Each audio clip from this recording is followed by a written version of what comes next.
a Eduardo Gil, secretario general de Convergencia Sindical. Siempre es un gusto conversar con Eduardo porque respetamos muchísimo su planteamiento, su ideología y por supuesto cómo se refiere a los temas siempre con un nivel de altura, respeto, pero sobre todo con conocimiento de lo que se está manejando.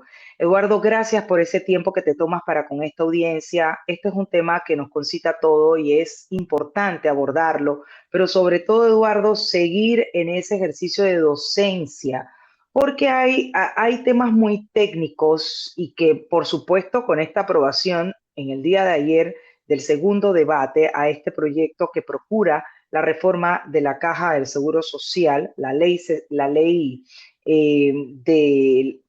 orgánica de la ley de la Caja del Seguro Social, es importante avanzar a explicarle a las personas en lo poco que hemos podido conocer y tener acceso a este documento, qué fue, qué fue lo que se avanzó, qué fue lo que quedó, cómo consideras tú realmente que lo que se votó ayer, que entiendo yo que hubo mayoría en algunos aspectos, porque se votó artículo por artículo, en cuánto favorece realmente a la ciudadanía. Entiendo yo que las reformas establecidas o establecen una tasa de reemplazo del 60% mínima. Esto se ha repetido muchas veces, Eduardo, pero sobre el salario mínimo, ¿verdad? O el salario base. Se ha repetido muchas veces esto, pero cuando tú le hablas a la gente, al ciudadano a pie, esto de la tasa de reemplazo del 60% sobre el salario mínimo, la gente queda como en el aire, como esto que esto, cómo se come esto, en qué me favorece, yo cómo sé lo que realmente al final del camino, cuando me jubile, me va a tocar. Así que, Eduardo, bienvenido una vez más y agradecería mucho tus comentarios con respecto a este avance que hubo en el día de ayer. Muchas gracias, Edna. Buenas tardes, Ricardo y todos los radioescucha. Bueno, en primer lugar, agradecerte el espacio. Creo que este programa, con su nivel de educación y formación a la audiencia y también los equilibrios de los puntos de vista, ayuda a que tengamos una mayor comprensión de lo que está pasando actualmente en la Asamblea.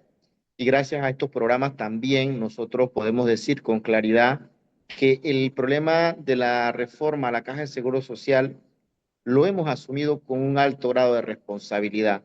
Y como tú has planteado, nosotros hemos trabajado en función de que las propuestas que llevemos tengan un respaldo, que tengan un sustento técnico, que tengan una explicación del por qué, que analicen diversas variables, diversos escenarios, a fin de que probablemente no sea lo que yo quisiera como ser humano, como individuo, pero que sea lo que mejor conviene a la institución, al país y a la población trabajadora. En ese sentido, hemos trabajado en esa dirección y hemos reforzado nuestro trabajo técnico para que cada una de nuestras propuestas lleguen con ese respaldo técnico y científico que se requiere. Por otro lado, también hemos hecho un gran esfuerzo para que la forma de abordar esta reforma sea a través de los consensos y del diálogo, a pesar de que tenemos diferencias y bastante marcadas con el sector empresarial, incluso con el Ejecutivo. Nosotros apostamos a que un proyecto de esta magnitud necesita consenso, necesita que nos pongamos de acuerdo, y necesita incluso discusiones incómodas porque no es fácil ponerse de acuerdo. Así Pero es. definitivamente esto es lo que implica la responsabilidad social que tenemos, porque los sindicatos, las organizaciones sindicales también evaluamos el contexto. Edna, tenemos un contexto que no favorece el conflicto social, tenemos una amenaza externa muy grave, no es relajo lo que Sí, está manifestando el presidente norteamericano. así es. No es un acto de locura, es una consecuencia de los conflictos hegemónicos internacionales, y eso requiere que el pueblo panameño se unifique, no que se Ujú. polarice. Y eso, en definitiva, es una de las cosas que nosotros hemos estado planteando, incluso invitando al gobierno a que pongamos de lado las contradicciones, nos sentemos a encontrar un punto de acuerdo, resolver rápidamente lo de la caja de seguro social con el mayor consenso posible y concentrarnos en la amenaza externa. Eso consideramos nosotros, Edna, es nuestra responsabilidad como panameños y panameñas y como organizaciones representativas de un grupo importante de trabajadores que están organizados en sindicatos, pero también de otros que por diversas razones no tienen su organización representativa, pero que sus intereses están en juego aun cuando no sean conscientes de ello. Lamentablemente ayer presenciamos lo que nosotros consideramos las mismas prácticas con diferentes caras. Es decir, Mm. ayer se votó un proyecto de ley que a la fecha, a esta hora de la tarde, aún no se conoce el texto único. O sea, se votó por los números siguiendo la votación, nosotros pudimos ver cuando se mantenía el texto del proyecto original, cuando se mantenía el texto de la propuesta de Dana Castañeda y otros que así lo mencionaban, y obviamente en su gran mayoría el proyecto aprobado corresponde o al proyecto del texto original o a la propuesta presentada por la diputada Dana con otros diputados de diversas bancadas. En definitiva, como hemos tenido la ocasión de leer ambos textos y de darle un seguimiento, tenemos claridad de que el proyecto en esencia o lo que se aprobó ayer no cambia la naturaleza de esta reforma o en sus aspectos más negativos a la población, sobre Como por todo por lo que he ejemplo, mencionado, como por exacto. ejemplo el tema de la tasa de reemplazo, que era una de las Ujú. cosas que preguntaba, hacia allá iba. El concepto de tasa de reemplazo, insisto en esto nuevamente, se llama tasa de reemplazo porque es lo que reemplaza el salario. Cuando uno pasa de la vida inactiva, de activa laboralmente, tiene su salario, a la Ujú. vida del retiro, entonces hay un monto que reemplaza el salario, que nosotros en panameño le llamamos jubilación, pero en Sí. realidad el concepto correcto es pensión por vejez. En este caso por vejez, pero también puede ser por accidente o otro tipo de pensión. El concepto correcto es pensión. Entonces, el monto que uno recibe por concepto de pensión que reemplaza al salario es lo que se conoce como la tasa de reemplazo. En nuestro modelo solidario, por ejemplo, la tasa está definida con respecto al promedio de salario de los 10 mejores años salariales. Es decir, Años.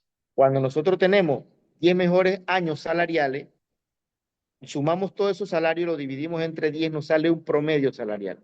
De ese promedio salarial corresponde el 60% en la edad de jubilación, en la edad del monto la edad de retiro, con las cuotas que Pero los corresponden a últimos, 240. Eduardo, los Sí, no, últimos no, 10 son los mejores. años, Son los los mejores, los 10 mejores. mejores. Y no Los importa mejores. si fue al principio o después que Exacto, tú, exacto, son los eso hay mejores que años. aclararlo. Ajá. Entonces, en algunos países son los 10 últimos, que Ajá. eso es un problema porque si el salario cae en ese momento, pues entonces los 10 Claro, últimos no, que puede ¿qué puede pasar, pasar? hay muchas personas, por ejemplo, que iniciaron una vida laboral ganando, pongo un ejemplo, $5,000, pero Ujú. $5,000 en el gobierno, pero después dejan de estar en el gobierno y pues ganan, ¿qué te digo yo? $1,500 y Ah, se exacto, mantienen con ese salario. Eso puede ser un ejemplo, ¿no? exacto. Sí, pero en este caso, en el caso de Panamá, hasta la ley 51, en el componente del sistema solidario es del promedio de eso, los 10 mejores años, entonces sacamos el 60%. En la edad de 62 años los hombres y 57 las mujeres, y con las 240 cuotas. A partir de allí hay gente que a pesar de que llega a la edad sigue cotizando o sigue trabajando remuneradamente, o a pesar de que llegó a las 200 cuotas y no ha llegado a la edad, continúa contribuyendo. Entonces, estos dos elementos, el hecho de pagar más cuota de la cantidad establecida como mínima, que son las 240, eso le permite, y no ha llegado a la edad, entonces eso le da un porcentaje adicional por cada 12 cuotas. De ese 60%, 1,25 sí por cada año adicional. Y en el caso de que llegue a la edad y continúe, eso aumenta el porcentaje todavía. Entonces, cuando uno llega a la edad de 65, 70 años, puede tener incluso un 80% de tasa de reemplazo, porque cotizó más Ujú. de lo que eran cuotas mínimas Claro. y trabajó más años de la edad de retiro. Eso es, en concepto simple, la tasa de reemplazo. El proyecto de ley mantiene una contradicción por naturaleza. Por un lado, migra el sistema hacia cuentas individuales, es un modelo plenamente de cuentas individuales, y tenemos que decir que en los modelos de cuentas individuales no existe la tasa de reemplazo, porque es la contradicción, es decir, Cuando uno tiene un modelo con tasa de reemplazo, se llama modelo de beneficio definido, porque ya está definida la forma como yo voy a calcular mi pensión.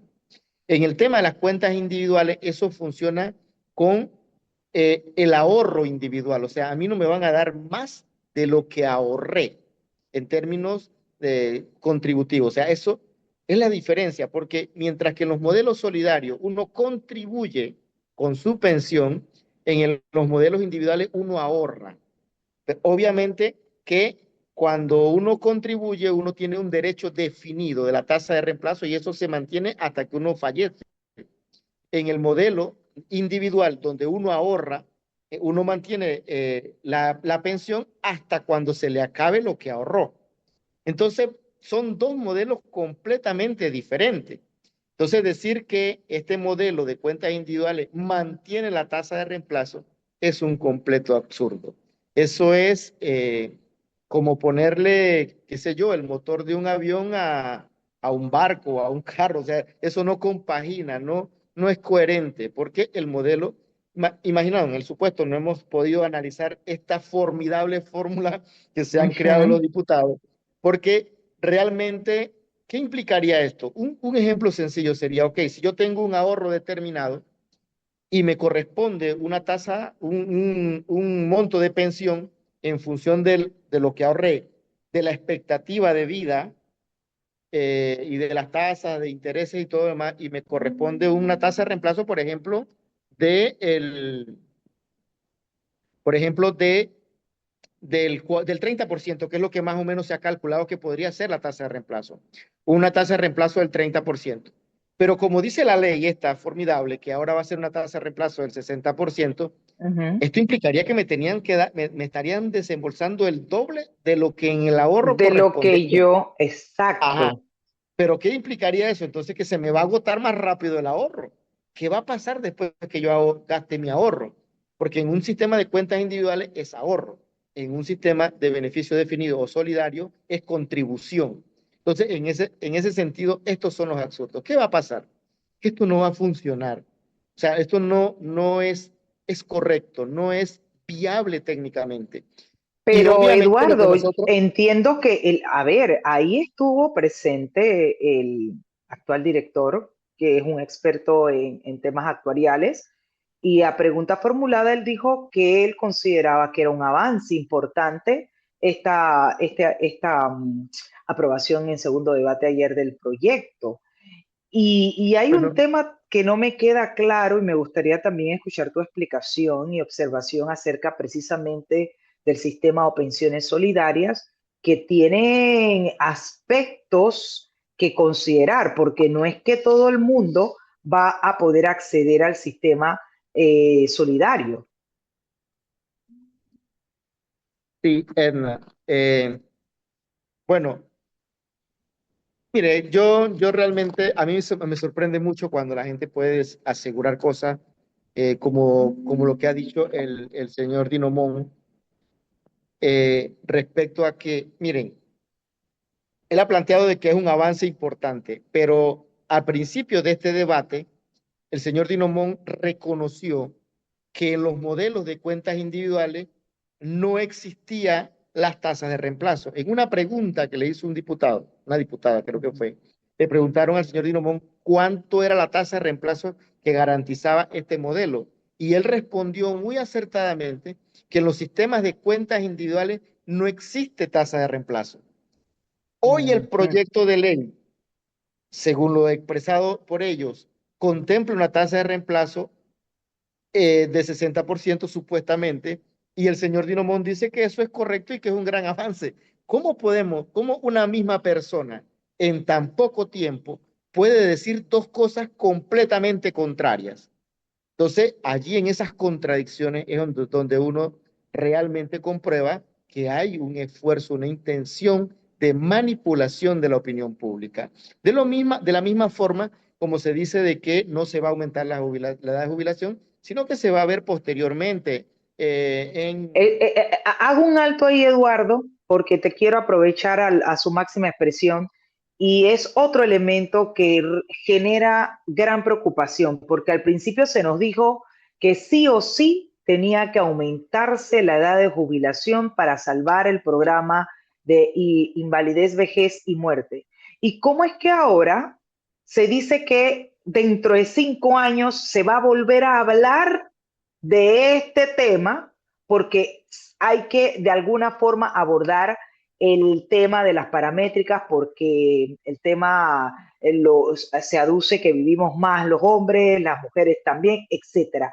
Explícame eso, de dónde va a salir entonces el dinero y también explícame de dónde se sustentó estos 966 millones de dólares que el Estado se ha comprometido a otorgar. Bueno, mire, en realidad no ha cambiado, con respecto a la edad de jubilación, no ha cambiado gran cosa. Porque desde un principio dijeron, las personas que tienen 50 años, las mujeres, y 55 los hombres, no los va a afectar esta reforma. ¿Qué quiere decir? Que a esas personas que hoy tienen 50 años, no le van a aumentar la edad de jubilación en 7 años.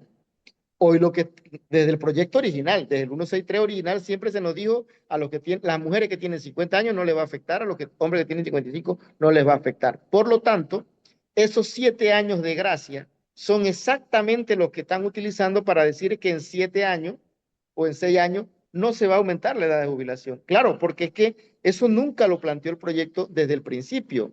El problema es que en 6 años, entonces ya van a tener otras condiciones para aplicar el aumento de la edad de jubilación.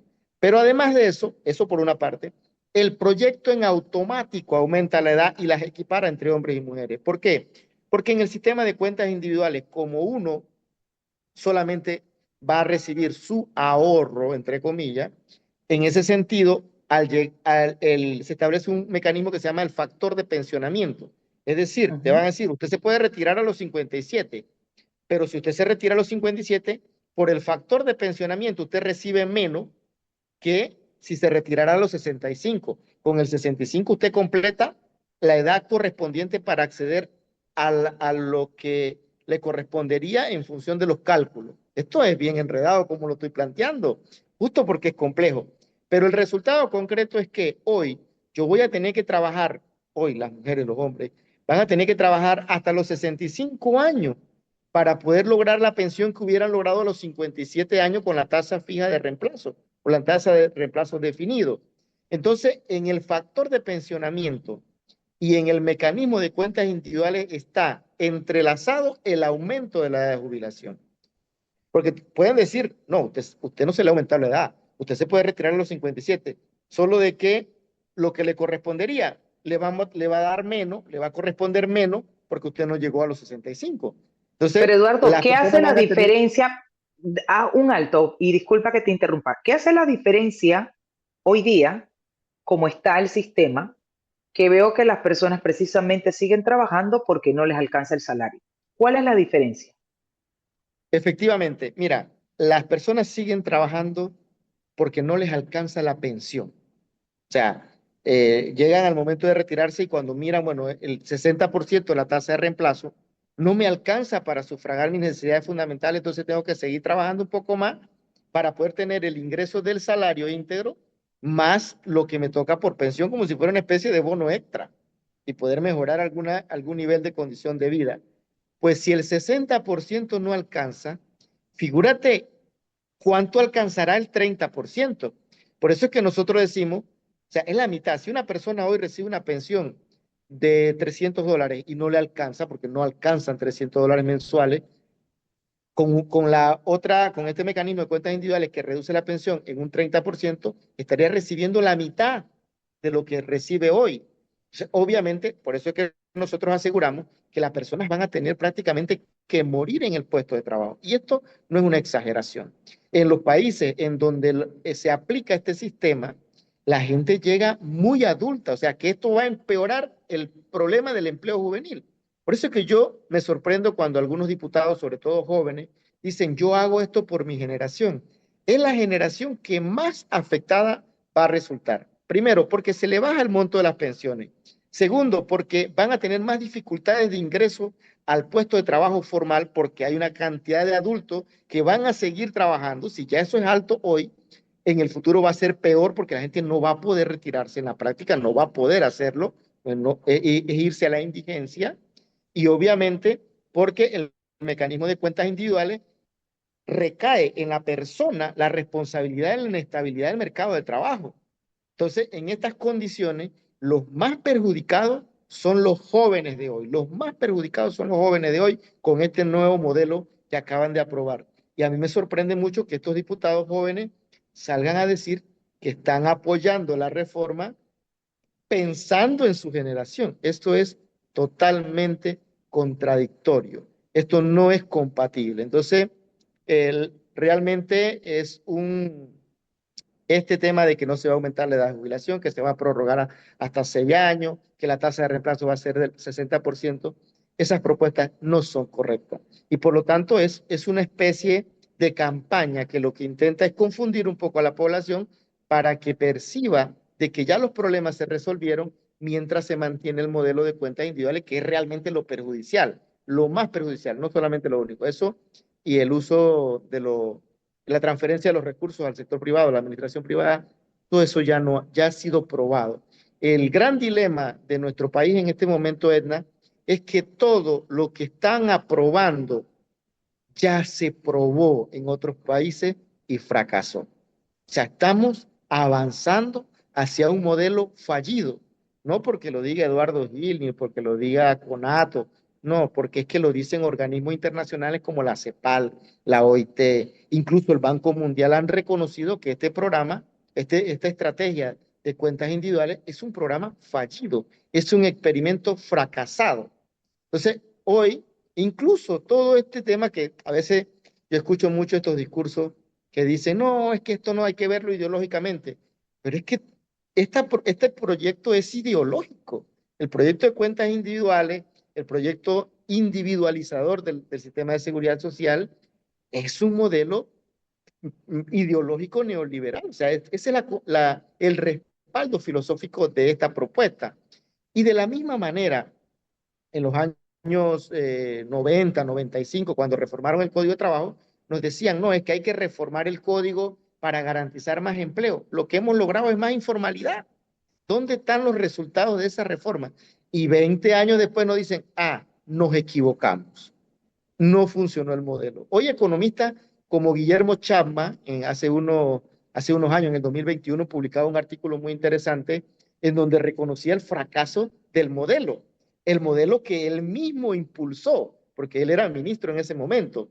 Entonces, dentro de 15, 20, 25 años, nos vamos a encontrar con los que hoy son diputados, los que hoy son funcionarios responsables de esta propuesta, que nos van a decir muy cándidamente, miren, nos equivocamos, el modelo fracasó, pero ya el daño está hecho.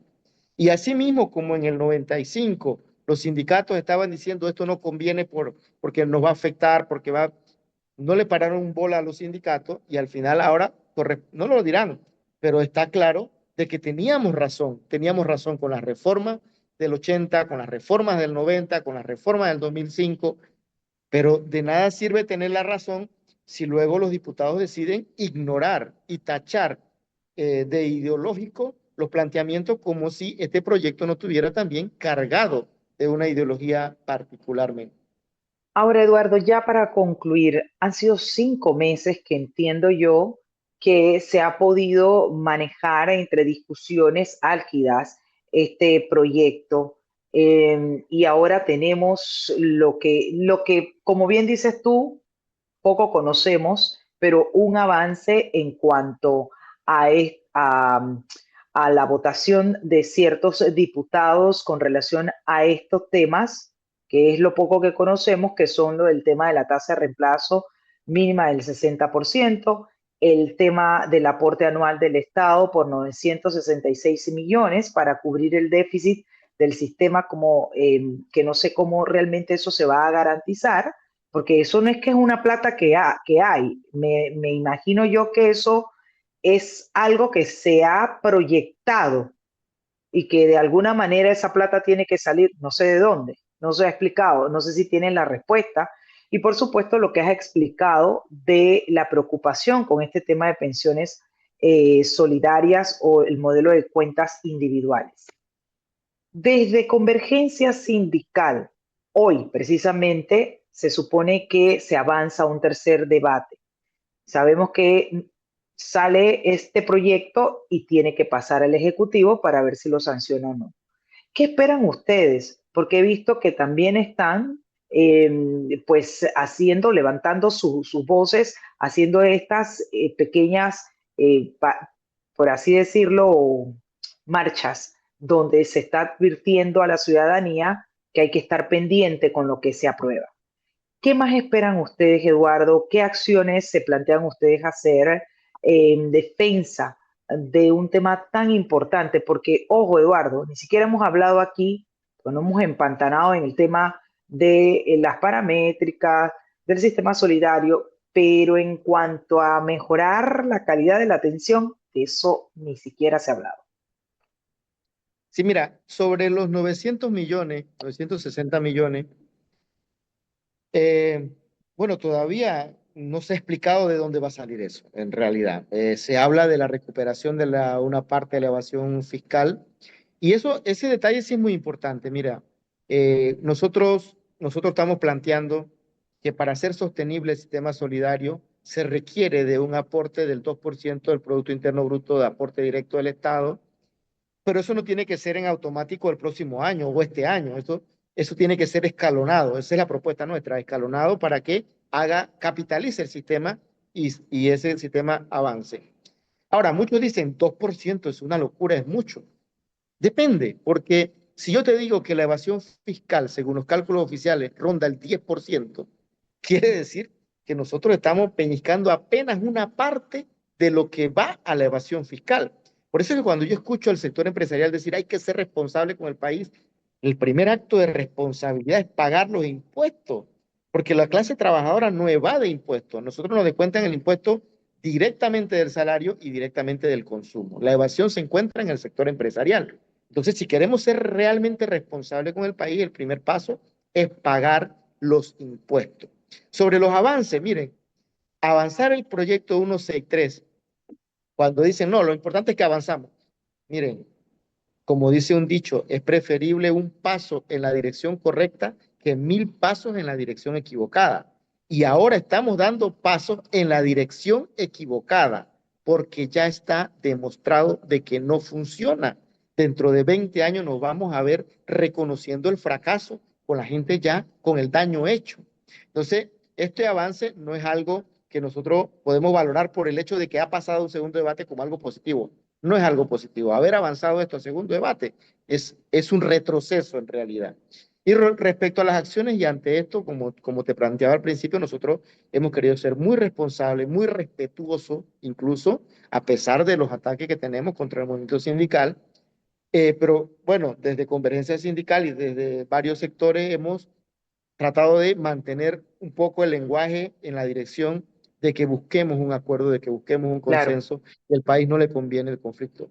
Pero en esta circunstancia, con eventualmente aprobación al proyecto 163, ya los gremios han acordado, CONATO acordó respaldar el llamamiento de huelga, y también los gremios de educación, diversos sindicatos ya están preparándose. Ahora va a haber como una especie de repliegue. Tú lo decías un poco, bueno, estas pequeñas marchas, estas pequeñas manifestaciones, sí, porque eso es lo que cuando hemos estado manifestándonos y no se nos ha escuchado, entonces hay un repliegue de la asamblea, o sea, ya vemos que allí no se ha logrado nada en materia de que realmente se nos escuche. Y ahora lo que nos toca a nosotros es prepararnos para la dura, para la pelea, como históricamente se ha tenido que hacer en las calles, en las paralizaciones en las empresas, las manifestaciones, con todas las formas de acción que tenga cada gremio. Nosotros entendemos que allí está la autonomía de los sindicatos. Cada sindicato tiene que someter a la Asamblea General de su base cuáles van a ser sus acciones. Si se suman a la huelga está convocada eh, para las próximas semanas, una vez se apruebe y se sancione la ley, va a iniciar primero una huelga de advertencia. Nosotros ya estamos advirtiendo que va a haber, de no haber un cambio radical en cómo se está actuando. Y esto no es porque sí, tengamos voluntad, Edna. Nadie quiere estar en la calle recibiendo perdigones, bombas lacrimógenas, persecución, arresto, nadie quiere eso. Nadie quiere Pero estar Eduardo, perjudicando el y tráfico, además pero de eso, Eduardo, sabemos que todavía no termina de repuntar, de arrancar esta economía y un país paralizado, ya sabemos las consecuencias, sobre todo por lo que acabas de decir, el nivel de desempleo que hay. Así que ojalá que hayan consensos, haya diálogo de las partes y como bien dices tú, sean ustedes también escuchados, porque aquí no se trata de imponer lo que yo quiera, lo que Eduardo quiera. No, al final del camino lo que se tiene que legislar, y para eso está la Asamblea, es por el bien de todo un país, no con intereses particulares. Entonces, esperemos, Edna, Eduardo, que se logre, una pequeña acotación, Edna. Mira, sí, para finalizar. si este proyecto de ley se aprueba y se sanciona, yo estoy claro que el gobierno espera que van a haber manifestaciones, protestas, huelga, que va a haber represión, que van a haber ataques contra dirigentes y contra organizaciones sindicales, pero apuestan a derrotar al movimiento. El problema es que en el supuesto de que se impusiera de todos modos a sangre y fuego el proyecto, esto no resuelve el problema, porque el conflicto no va a terminar porque derroten a los sindicatos, porque el problema es, el proyecto es tan dañino que esto va a ser un conflicto que perdure. Eso pasa cuando, ¿qué? Cuando hay dos fuerzas polarizadas en opuestos y una se impone sobre la otra. ¿Qué es lo que va a pasar? Que esa que sobre la que se imponen no cierra el conflicto sigue vivo y va a seguir resurgiendo en cada momento. Por eso, en Bueno, esas condiciones, lo más sensato es ponerse de acuerdo, es llegar a un eso, pacto en así donde es. no sea, bueno, ni para ti ni para mí, pero esto es lo que logramos como país consensuar. No le gusta a los empresarios, no le gusta a los trabajadores. Mire, a mí siempre me enseñaron desde la formación sindical que el mejor acuerdo es cuando todos sienten que perdieron algo, pero que ganaron algo. Entonces, Me en este quedo con momento, eso. cuando... Ah, sí, sí, Me quedo con eso, Eduardo, porque el tiempo nos alcanzó, pero una vez más agradecida por tu tiempo y tu análisis y seguiremos conversando porque este es el tema que se impone y obviamente, como dije al inicio, para mí sí es importante escuchar todas las partes. Eduardo, te cuidas, un abrazo a la distancia, feliz tarde. saludos, Edna, gracias.